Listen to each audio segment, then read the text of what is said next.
సంజయ్ గారు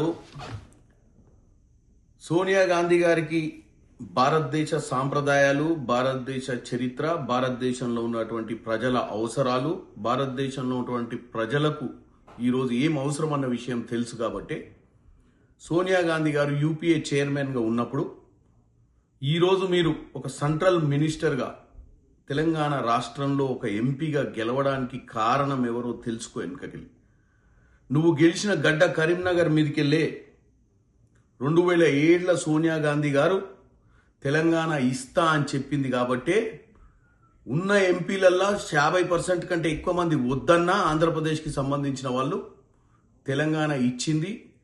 ఆమె పుణ్యాననే ఈరోజు మనమందరం కూడా ఒక రాష్ట్రానికి, ప్రత్యేక రాష్ట్రానికి ఎంపీలుగా, లీడర్లుగా ఎదిగినాం. ఇప్పుడు ఆమె సాంప్రదాయం గురించి మాట్లాడాల్సిన అవసరం లేదు, నీకు ఆ స్థాయి లేదు. నేను ఇంకొకటి చెప్తా. 2014 నుంచి అధికారంలో ఎవరు ఉన్నారు సెంట్రల్లో? కేసీఆర్ ఈ రాష్ట్రానికి ముఖ్యమంత్రి అయిన మొదటి రోజు నుంచి ప్రధానమంత్రి నరేందర్ మోడీ గారు సెంట్రల్లో ప్రైమ్ మినిస్టర్గా ఉన్నాడు. మీ స్నేహితుడు మీతో పాటు కిషన్ రెడ్డి గారు సెంట్రల్లో అధికారంలో ఉన్నారు. ఆయన కూడా ఈ రాష్ట్రానికి అధ్యక్ష పదవి చేసిండు. ఆయన తర్వాత మీరు అధ్యక్ష పదవి చేసిర్రు.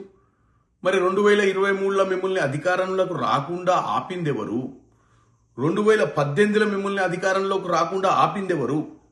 మీ మీద ప్రజలకు, మీ పనుల మీద, మీ చిత్తశుద్ధి మీద నమ్మకం లేదు కాబట్టే తెలంగాణలో మీతో పాటు మీరు రాష్ట్ర అధ్యక్షునిగా బీజేపీలో ఉన్నప్పుడు రేవంత్ రెడ్డి గారు పీసీసీ ప్రెసిడెంట్ ఉంటే ఆయనను నమ్మి ఓట్లేసిర్రు. కేసీఆర్ మీద నమ్మకం కోల్పోయింది, వాస్తవమే.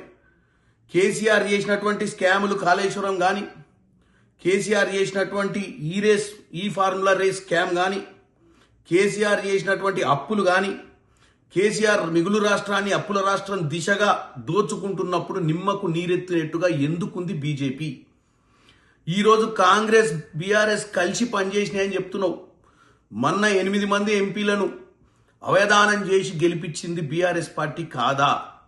ఒక్కసారి నీ పార్లమెంట్ నియోజకవర్గంలో సిరిసిల్ల, సిద్దిపేట, కొన్ని నియోజకవర్గాలల్లో చుట్టుపక్కల ఆ ప్రాంతాల్లో నీ పార్లమెంట్లో ముఖ్యంగా అసెంబ్లీ ఎన్నికలలో ఓట్లు బీఆర్ఎస్కి ఎన్ని వచ్చినాయి? మరి మా ఓట్లన్నీ నీకెందుకు పడ్డాయో ఒకసారి ఆలోచించాలి. మీరు మ్యాచ్ ఫిక్సింగ్ చేసి ఎట్టి పరిస్థితిలో 10 ఏళ్లలో దోచుకపోతుంటే కూడా నిమ్మకు నీరెత్తినట్టుగా ఉండి ఇంటర్నల్ మ్యాచ్ ఫిక్సింగ్ చేసింది మీరు. ఈ రాష్ట్రంలో మీరు అధికారంలోకి రావాలని పగటి కళలు గలాల్చిందే. ఎందుకంటే మేమేం చేస్తున్నాం అనేది ప్రజలు చూస్తున్నారు. మేమేమి ఎంక్వైరీలు పెట్టినాము, ఏం చేస్తున్నాము, వాళ్ళు చేసిన తప్పిదాలను ప్రజల మధ్యనకి ఎలా తీసుకొస్తున్నామో చెప్పినాం. ఇవాళ రాష్ట్రంలో అధికారంలోకి వచ్చినాక మేము ఇచ్చిన గ్యారంటీలు ఇస్తున్నామా లేదా మీరు చెప్పాల్సిన అవసరం లేదు. ఇవాళ ఇందిరమ్మ ఇల్లులు కానీ 2014 నుంచి 2023 సమయంలో ఒక్కరోజు కూడా రుణమాఫీ చేసిన దాఖలాలు లేవు బీఆర్ఎస్ పార్టీ. 22 లక్షల కోట్లు, 22 వేల కోట్లు, 21 లక్ష మందికి మేము రుణమాఫీ చేసినాం. 20,000 కోట్ల రూపాయలతోటి 21 లక్ష మందికి. మరి బండి సంజయ్ గారు, మరి ఆ రైతులకు రుణమాఫీ అందిందా లేదా? రైతులు ఒప్పుకోవాలి. యథావిధిగా రైతు భరోసా వేస్తున్నాం, మహిళలకు ఉచిత బస్సు ఇస్తున్నాం, ఇవాళ ఇంద్రమిల్లులు కట్టిస్తున్నాం, ఇవాళ చెప్పని చాలా స్కీములు చేస్తున్నాం. బోనస్ ఇస్తున్నాం 500 రైతులకు, వరి పండించిన వారికి. మరి ఇంకా ఏం చేయాలి? అప్పుల రాష్ట్రంగా మార్చిన రాష్ట్రంలో జీతాలు ఇవ్వని పరిస్థితుల్లో మేము అధికారంలో వచ్చినాం. దీనికి కారణం మీరు అధికారంలో ఉండి నిమ్మకు నీరెత్తినట్టు ఒక్కరోజు కూడా రాష్ట్రాన్ని కాపాడే ప్రయత్నం చేయలేదు. చివరికి ఈరోజు మీరు ఏం చెప్తుర్రు? డబుల్ ఇంజన్ సర్కార్ వస్తేనే మేము రాష్ట్రాన్ని బాగు చేస్తాం. పక్క రాష్ట్రంలో చంద్రబాబు నాయుడు మానం తాకట్టు పెట్టిండు కాబట్టే ఆయనకు ఎక్కువ నిధులు ఇస్తున్నాం. ఇక్కడ మీరు ప్రజలు కాంగ్రెస్ కోటేసిరు కాబట్టే మేము మీకు నిధులు ఇస్తలేం. 100 సార్లు ముఖ్యమంత్రి ఢిల్లీకి వచ్చి బతిలాడినా మోకరిల్లినా మేము ఇయ్యం. ఇదా మీరు చెప్పేది? ఇదే కదా మీరు చెప్పేది? అంటే మీరన్న అధికారంలో ఉండాలి, బీఆర్ఎస్ అన్న అధికారంలో ఉండాలి, కాంగ్రెస్ ఉండొద్దనే కదా మీరు మ్యాచ్ ఫిక్సింగ్.